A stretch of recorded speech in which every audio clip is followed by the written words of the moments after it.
तुमको रातों रात इलाहाबाद काहे भेजा गया पता है? तुम्हारे पति को खत्म करने के लिए। মানে বুম্বাদা কেন কেন বুম্বাদা মালিক সিনেমাটা দেখলাম, এখানে যেভাবে ট্রেলারের লঞ্চের সময় বুম্বাদা প্রমিস করেছে যে এমন কিছু আমাকে দেখতে পাবেন, বিশাল হেভি ব্যাপার, প্রবীর রয়ের মতনই থাকবে সে, মানে ওই ধরনেরই একটা চরিত্র এখানে হবে টাইপ অফ। এবং এইখানে বুম্বাদার নাতিকে দেখানো হয়েছে সিরিয়াসলি, আর সেই নাতিটার বয়স হচ্ছে আমার থেকে হয়তো 2-3 বছরের ছোট হবে, ঠিক আছে, দেখে তো তাই মনে হলো। একটা আড্ডা আমরা নাতিকে দেখানো হয়েছে, সেই লোকটার সোয়াগ, এবং এখানে মানে বুম্বাদাকে পুরোপুরি মিস ইউজ করে দিচ্ছে। ভাই এটাকে বুম্বাদার সিনেমা বলাই যায় না।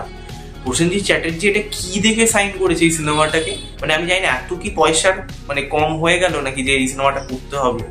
হিন্দিতে একটা জাস্ট মানে সো কল হিন্দি সিনেমায় কাজ করেছে সেটা বলতে হবে। এর আগেও হিন্দি সিনেমা, এই বলিউড সিনেমা এগুলো করেছে, ঠিক আছে। যিশুকে এরকম নিয়েছিল, যিশু মার্ডানিতে আমরা দেখেছি তার মানে সিন বলে দেওয়া যাবে যে হয়তো 5 মিনিট কি 6 মিনিটের মতন তার সিন রয়েছে। এর আগে পরমব্রতকে নিয়েও এই জিনিসটা হয়েছে, ঠিক আছে। বাট বুম্বাদা একজন বড় অ্যাক্টার, একজন কমার্শিয়াল অ্যাক্টার, তাকে যদি এইভাবে মিস ইউজ করা হচ্ছে আফটার খাকি, মানে জাস্ট ভাবা যায় না। মানে পরে আর আমার কিছু বলার নেই। প্রসেনজিৎ চ্যাটার্জিকে আশা করে যারা সিনেমাটা দেখতে যাচ্ছে, দাস এখানে ওনার নাম, মানে পুরোপুরি ডিসঅ্যাপয়েন্ট হবেন, পুরোপুরি ডিসঅ্যাপয়েন্ট। আমি ভিডিও শুরুতেই বলে দিচ্ছি কি হয়ে থাকেন বুম্বাদার, যে আমি বুম্বাদার ওই ফ্যাক্টার জন্য যাব, জাস্ট এন্ট্রিটা একটু পাবেন, তারপরে ব্যাস পুরো ঝুল, ঠিক আছে। এটা আমি প্রথমেই বলি। এবার যদি এই সিনেমার গল্পের ব্যাপারে আসে, গল্প এর আগে অনেক সিনেমা এরকম এই ধরনের সেম টেমপ্লেটের গল্প হয়েছে, রাইস বলি, পুষ্পা বলি, আমি মানে পপুলার সিনেমাগুলো কথা বলছি, রাইস পুষ্পার মতনই গল্প ধরে, ঠিক আছে, ওই টাইপেরই ওই টেমপ্লেটের গল্প। এবার এই গল্পের ক্ষেত্রে এখানে যে দেখানো হচ্ছে, রাজকুমার রাও একজন মসুরের ছেলে এবং তার একটা পাওয়ার খুব ইচ্ছে যে একটা সে পাওয়ার পাবে, পলিটিশিয়ান হতে চায়, মানে একটা ওভারঅল সে রুল করতে চায় সবার উপরে। এবং সেই যে খারাপ কাজ করতে করতে মানে মার্ডার তার কাছে একদম মানে হাতের পুতুল হয়ে যায় আর কি, যাকে ইচ্ছা মেরে দিচ্ছে, করে দিচ্ছে, মানে ক্রাইম করতে করতে সে কোথায় গিয়ে পৌঁছাচ্ছে এবং তাকে এর জন্য একটা বড় মাসুল দিতে হয়। সেটা কি, এর বেশি জানতে হলে আপনাকে মালিক সিনেমাটা নিকটবর্তী সিনেমা হলে গিয়ে দেখতে হবে।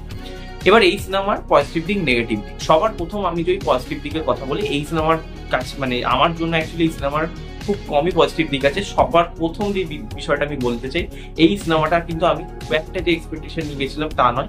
এই সিনেমাটা আমি ট্রেলার রিভিউ করিনি, কিন্তু আমার ট্রেলারটা খুব একটা আহামরি কিছু লাগেনি, টেমপ্লেট অনেক তখন একই লেগেছিল এবং আমি বুঝে গেছিলাম সিনেমাটা খুব একটা আহামরি কিছু হবে না, হয়তো ডিসেন্ট ছবি হবে, বাট সেটাও হয়নি আর কি, আফসোস। তো পজিটিভ দিকে যদি কথা বলতে হয়, রাজকুমার রাও পারফরমেন্স এখানে বেশ ভালো, তাকে ঠিকঠাক ভাবে ইউটিলাইজ করার চেষ্টা করা হয়েছে। বাট গল্পে যেহেতু সেরকম কোনো দম নেই, কোনো টার্নস এন্ড টুইস্ট নেই, সে নিজের মানে প্রতি যতটা পেরেছে করতে পেরেছে এবং তাকে দেখতে খুব একটা খারাপ লাগছে না অ্যাজ এ অ্যাকশন অবতার, কারণ এর আগে সে এরকম অ্যাকশন ছবি আউট অ্যান্ড আউট করেনি।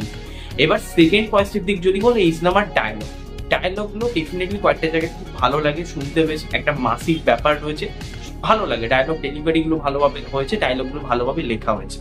আর আর্ট পজিটিভ দিকে যদি বলতে হয়, বিজিএম, ব্যাকগ্রাউন্ড মিউজিক কয়েকটা জায়গায় ভালো, তাও কয়েকটা জায়গায়, মানে সব জায়গায় নয়, ঠিক আছে। কিছু কিছু জায়গায় ব্যাকগ্রাউন্ড মিউজিক গুলো একটু ভালো লাগে, যেখানে অ্যাকশন সিন গুলো হয় বা একটা। এবার যদি এই সিনেমার নেগেটিভ দিক বলি, সবার প্রথম এই নেগেটিভ দিক হচ্ছে এই সিনেমার ডিরেকশন, সেটা এতটা উইক। এবং এই যে ডিরেক্টর পুলকিত, সে কিন্তু এই স্ক্রিপ্টটাও লিখেছে, ঠিক আছে, এই স্ক্রিপ্ট প্লেটা তারই লেখা, সেটা এত বাজে এবং এত জালি ভাবে লেখা হয়েছে, জাস্ট কোথাও গিয়ে মজা দিতে পারছি না।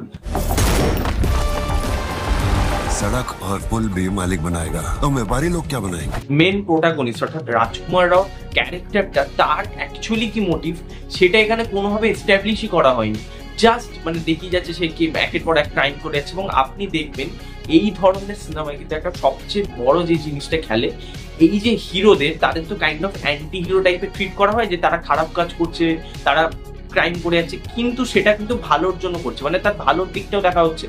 সে কিন্তু মানুষদের হেল্প করছে, মানুষদের দুঃখী যারা দারিদ্র যারা, তাদেরকে পয়সা দিয়ে হেল্প করছে, সেই জিনিসগুলো কিন্তু ভালোভাবে দেখায় এই ধরনের সিনেমাতে, ঠিক আছে। রাইস দেখুন, পুষ্পা 2 দেখুন, পুষ্পা দেখুন। বাট এইখানে সেই জিনিসটা মানে এই যে রাজকুমারের ক্যারেক্টারটা মানে ওই ধরনেরই কিছু জিনিস করে না, যার জন্য অডিয়েন্সের কোনো জায়গায় ইমোশনালি কানেক্ট করতে পারছে। এবং ইন্ডিয়ান অডিয়েন্স এই ধরনের সিনেমা দেখতে অভ্যস্ত নয়, যেখানে হিরোকে ভাবে ক্রিমিনাল বানানো হয়েছে, ঠিক আছে। আর দ্বিতীয়টা নেগেটিভ হচ্ছে এখানে ন্যারেটিভটা, সেটা একদমই মানে বেকার আর কি, ঠিক আছে। মানে প্রথম থেকে শেষ অব্দি কোনো জায়গায় ইন্টারেস্ট গ্রো করতে পারে না। সেকেন্ড হাফটা ভীষণ বোর লাগে। ক্লাইম্যাক্সটাকে ইটসেলফ মানে এখন যারা বলিউডে প্রত্যেকটা সিনেমাই করছে সিকুয়াল আনার একটা প্ল্যান করছে, যদিও বা এটা সিকুয়াল কতটা আসবে আমার মানে সন্দেহ রয়েছে। যাই হোক, সেটাকে সেইভাবে শেষ করেছে, ওপেন কাইন্ড অফ দেখেছে, আপনারা বুঝতেই পারছেন না, বেশি কিছু বলবো না, স্পয়লার হয়ে যাবে। তো ন্যারেটিভটা আমার একদম এটা। থার্ড নেগেটিভ দিক হচ্ছে এই সিনেমার লুক অ্যান্ড ওয়াইজ। এই সিনেমার লুক অ্যান্ড ওয়াইজ একদমই পোষায়নি।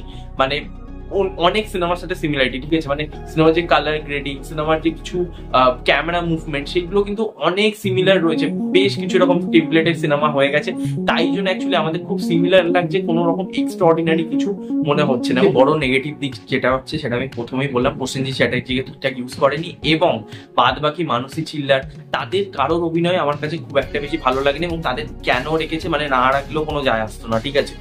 মানে একদমই ওই জায়গাগুলো পোষায়নি। সারাফ শুক্লারও কোনো রকম পারফরমেন্স ভালো না, মানে পারফরমেন্স সে নিজে ভালো একজন অভিনেতা, কিন্তু গল্পটা যেহেতু এতটা উইক, ওই জন্য সারাফ শুক্লার কোনো পারফরমেন্সই জাস্ট দেখে পোষায় না। মানে মনে হচ্ছে যেন কি করছে এটা, কেন করছে, মানে জাস্ট একই ডায়লগ, একই জিনিসপত্র বারবার রিপিটেটেড হয়ে যাচ্ছে। আমার সিনেমাটা, মালিক সিনেমাটা একদম জঘন্য বলবো না, জঘন্য থেকে একটু বেটার। ফার্স্ট হাফটা কিছুটা দেখা যায়, বাট সেকেন্ড হাফটা গিয়ে পুরো ঝুল হয়ে যায়। এতটা মানে বাজেভাবে এই সিনেমাটা প্রমিস করেছে না লোককে, অনেক দেখে কিন্তু এই সিনেমাটা ঠকতে চলেছে, এটা আমি বলে দিচ্ছি।